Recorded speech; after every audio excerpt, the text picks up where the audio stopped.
Parce que nos villes se transforment perpétuellement, nous avons le devoir de recycler tous ces matériaux. Iprema, votre partenaire pour un développement durable. Je t'écris ces quelques lignes pour te dire que, oui, je suis prêt à faire un petit bout de chemin avec toi. PS, quand je parle de bout de chemin, je veux dire départ de chez moi, arrivé au boulot, puis retour maison si possible, tous les jours. Merci à toi. Le covoiturage, c'est convivial, économique et écologique. Avec le covoiturage, Saint-Quentin en Yvelines vous propose une nouvelle façon de vous déplacer. Les inscriptions et les infos sur www.covoiturage.aglo-sqy.fr.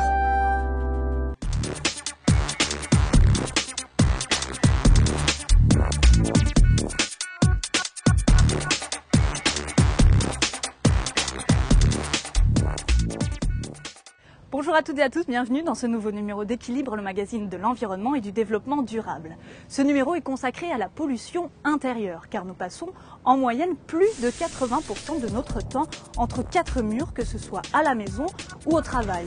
Et cet air intérieur est parfois beaucoup plus pollué que celui de l'extérieur. Pour comprendre ce phénomène, nous avons rendez-vous avec un physicien de l'environnement à l'UVSQ. Venez, suivez-moi. Philippe Bousquet, bonjour. Bonjour. Merci de nous recevoir ici à l'UVSQ. Qu'est-ce que c'est que cette notion de pollution intérieure ? Alors c'est une notion, je dirais, qui est dans les notions un peu émergentes, notamment en termes de formation, puisqu'on s'est beaucoup intéressé à l'air extérieur en fait depuis 20 ans, depuis la loi sur l'air, plus de 20 ans, et aujourd'hui donc on s'intéresse aux problématiques de l'air intérieur, qui, comme vous l'avez dit, est important parce qu'on passe beaucoup de temps à l'intérieur, que ce soit dans des locaux pour travailler, pour étudier, pour vivre. Quelles sont les différentes sources de la pollution intérieure ? Alors, il y a en premier lieu, je dirais, la pollution extérieure, c'est-à-dire le fait que l'air qu'on a à l'extérieur va conditionner, je dirais au départ, la qualité de l'air qu'on va avoir dans les habitations, dans les locaux professionnels, puisque tout ça circule. Et puis ensuite, on va avoir des sources un peu propres, à l'intérieur des habitations ou des locaux professionnels. Alors, des habitations, on pense aux sources de combustion, que ce soit les cuisinières à gaz, par exemple, que ce soit les foyers ouverts de cheminées, ce genre de choses. On va avoir tous les meubles, tous les aspects collés, agglomérés, etc., les peintures qui vont émettre des composés organiques volatiles. On pense au formaldéhyde, qui est peut-être le plus symptomatique, mais il y en a malheureusement pas mal d'autres. Et donc ces composés-là, qui, comme leur nom l'indique, se retrouvent dans l'atmosphère assez facilement, et donc dans l'air intérieur. Et si les locaux ne sont pas suffisamment ventilés, peuvent finalement s'accumuler un peu, des fois plusieurs semaines, plusieurs mois après l'entrée de l'objet ou du tapis ou des différentes choses dans la maison en fait.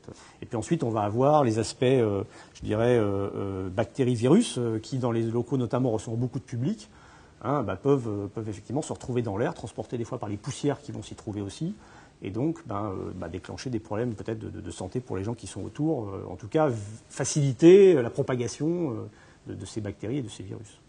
Quelles sont les conduites qui vont influencer la pollution à l'intérieur ? Est-ce qu'il y a des choses qu'il ne faut pas faire ? On a parlé récemment des feux de cheminée, par exemple, ouverts, qui sont des sources importantes de pollution, parce que c'est une combustion à basse température.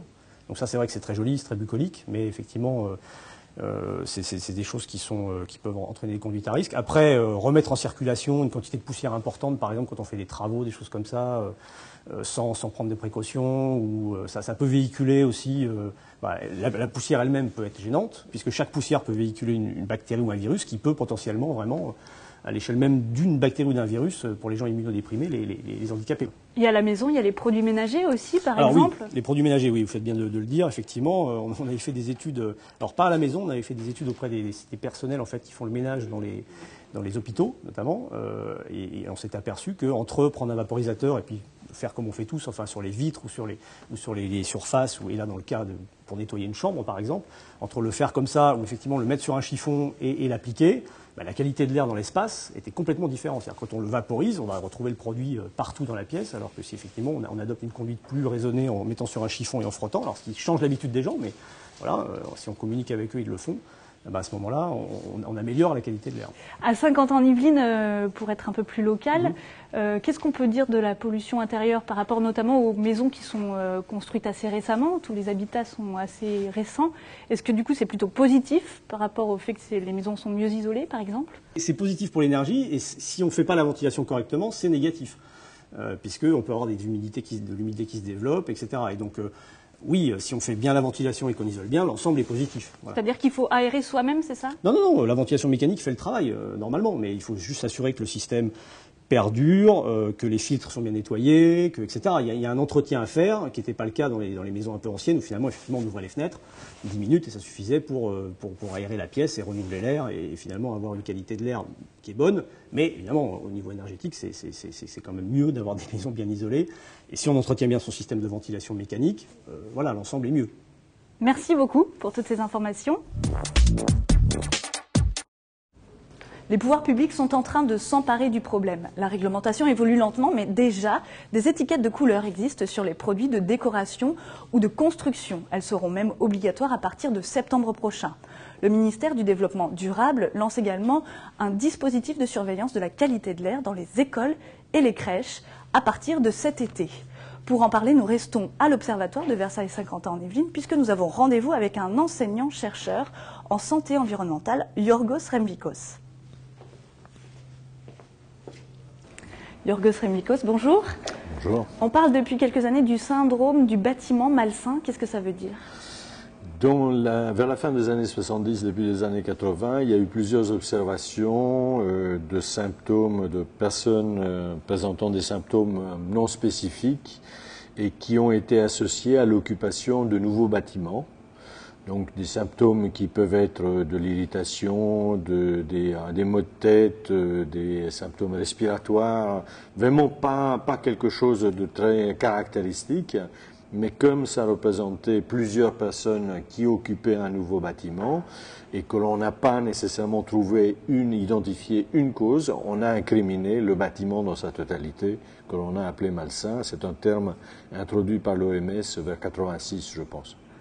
Alors, tous les polluants n'ont pas les mêmes effets. Il y en a qui sont plus dangereux que d'autres? Oui, absolument. C'est-à-dire que les polluants qui donnent lieu à des symptômes aigus ne sont pas nécessairement ceux qui sont les plus graves. Mais si on raisonne en termes de charge de maladie, si on essaye de comparer, je dirais, les choses entre elles, c'est vrai que, par exemple, l'humidité avec les moisissures et les infections à répétition correspondent à beaucoup plus de maladies que le formol que dégage l'école des éléments d'aménagement intérieur, mais qui, lui, est cancérigène. Donc, vous voyez, c'est une autre gravité, mais pas nécessairement une même dimension de problème. Mais il y a aussi tout ce qui est source d'allergie.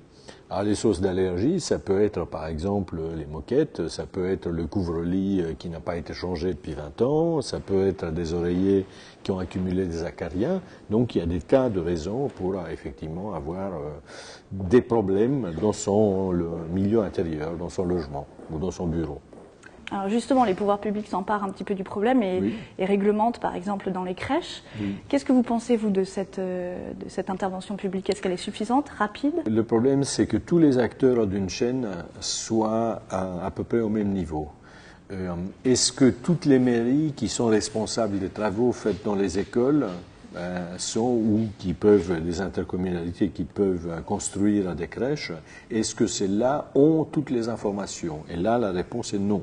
L'expérience montre que une petite municipalité qui va refaire son école va le faire à minima, et dans le dossier de subvention qu'ils vont essayer de monter, personne ne va regarder si, par exemple, ils utilisent des peintures non émissives plutôt que des peintures qui sentent vraiment beaucoup. Quels sont les publics les plus touchés par ce problème de pollution intérieure?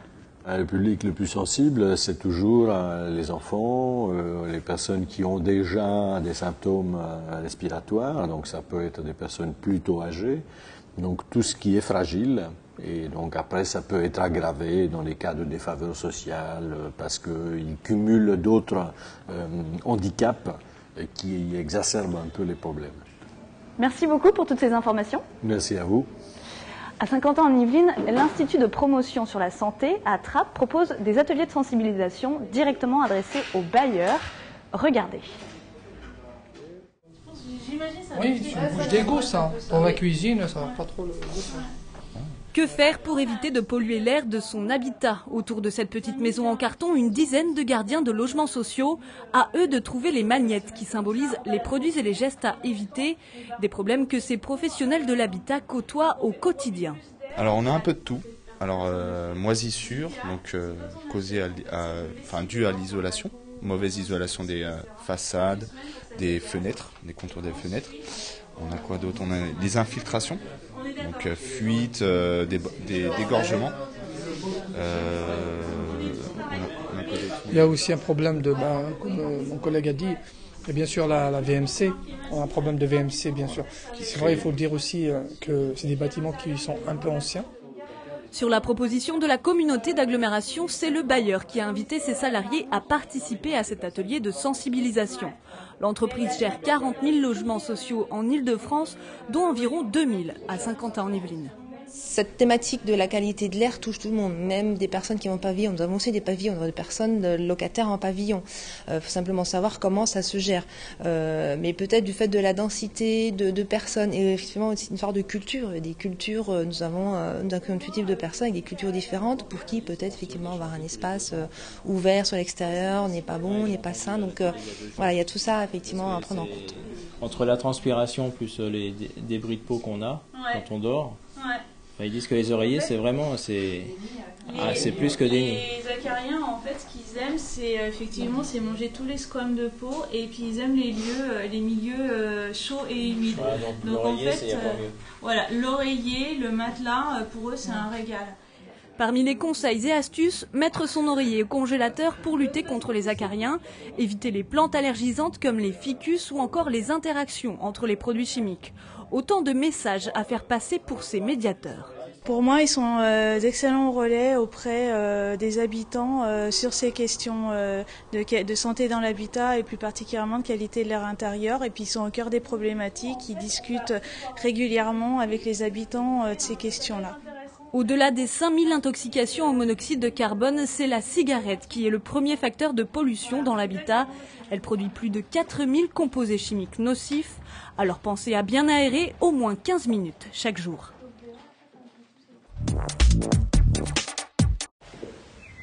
Ainsi s'achève ce numéro d'équilibre qui vous aura donné, j'espère, des clés de compréhension sur ce phénomène dont la prise de conscience, vous l'aurez compris, est récente.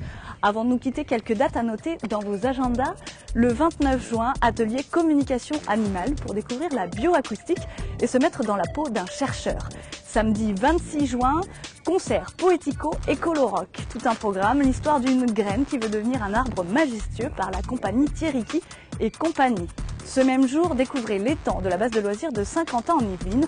En balade à vélo, vous comprendrez pourquoi le roi Louis XIV a décidé son aménagement. Nous, on se retrouve le 19 juillet prochain pour un nouveau numéro d'équilibre. D'ici là, restez curieux, la planète continue de tourner et nous, on prend le temps de l'observer.